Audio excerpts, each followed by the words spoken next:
Shri Venkateswara gold finance తాకట్టులో ఉన్న బంగారాన్ని విడిపించి కొనబడును. సంప్రదించండి 8499070070. సుకుమార్ రామ్ చరణ్ గారి కాంబినేషన్లో రాబోతున్నటువంటి సినిమా గురించి ఇంట్రెస్టింగ్ మామూలుగా లేదు.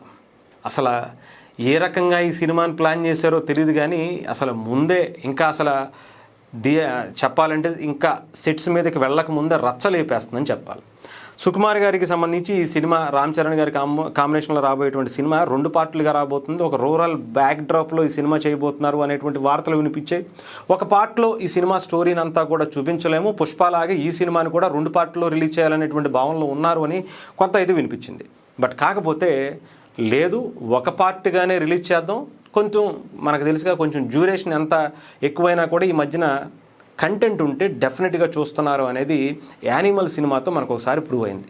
సో దీనిని కూడా 3 గంటలు వచ్చినా సరే సినిమాని ప్రేక్షకుల ముందుకి ఒక పార్ట్ ద్వారానే తీసుకొచ్చి చూపిద్దాం, అది కూడా ఇప్పటి వరకు ఇండియన్ స్క్రీన్ మీద ఇలాంటి స్క్రీన్ ప్లేతో ఇలాంటి స్టోరీతో ఒక్క సినిమా కూడా రాలేదట. అలాంటి ఒక స్టోరీని సుకుమార్ గారు రామ్ చరణ్కి ఇప్పటికే వినిపించారట. కథ అంతా కూడా చాలా అద్భుతంగా వచ్చింది. ఈ సినిమాకి సంబంధించి పూజా కార్యక్రమం కూడా జరగబోతుంది. దసరాకి పూజా సెరమనీ స్టార్ట్ చేసి 2027లో షూటింగ్ మొదటి నెల నుంచే స్టార్ట్ చేయబోతున్నారు. 28 మార్చిలో అంటే 2028కి ఈ సినిమా రావడానికి చాలా అవకాశాలు ఎక్కువ ఉన్నాయని కూడా చెప్తున్నారు. ఈ సినిమాకి సంబంధించి వీటన్నిటికీ కన్నా అందరూ వెయిట్ చేసేది ఏంటంటే మ్యూజిక్ డైరెక్టర్ని ఎవరిని తీసుకుంటారు. ఎందుకంటే సుకుమార్ గారు ప్రతిసారి దేవిశ్రీ ప్రసాద్ గారిని ఏ రకంగా వాడతారో, ఆయన కూడా సుకుమార్ గారి సినిమాలకి ఏ రకమైనటువంటి మ్యూజిక్ ఇస్తారో మనందరికీ తెలుసు. బట్ ఈసారి సుకుమార్ గారు అలాగే దేవిశ్రీ ప్రసాద్ గారి కాంబినేషన్తో పక్కన పెట్టి అటు దురందరికి ఇచ్చినటువంటి ఆ మ్యూజిక్ డైరెక్టర్ని దీంట్లో ఇవ్వాలనేటువంటి ఆలోచనలో ఉన్నట్టుగా తెలుస్తుంది. దురందర్ సినిమాకి బ్యాక్గ్రౌండ్ మ్యూజిక్ ఎలా ఇచ్చారో, ఎలాంటి ఎలివేషన్స్ ఇచ్చారో ప్రత్యేకించి చెప్పాల్సిన అవసరం.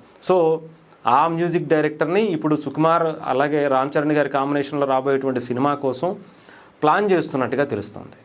ఇంకా ప్రత్యేకించి చెప్పాలా చెప్పండి.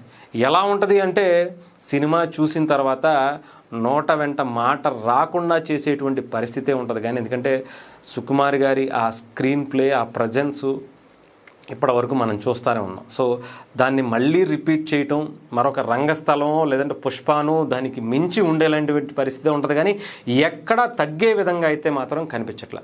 ఒక్క రామ్ చరణ్ గారు తన భుజస్కంధాల మీద వేసుకున్న నడిపించినటువంటి సినిమానే 450 కోట్లు అలవోకగా కొట్టేస్తే, ఇంత నెగిటివ్ రివ్యూలు, ఇంత నెగిటివ్ టాక్ వచ్చిన తర్వాత కూడా ఆ సినిమాని ఆయన భుజాన మీద వేసుకుని కథంతా కూడా ఆయన నడిపించినటువంటి తీరుకి 450 కోట్ల కలెక్షన్స్ వచ్చాయంటే ఆలోచించాలి.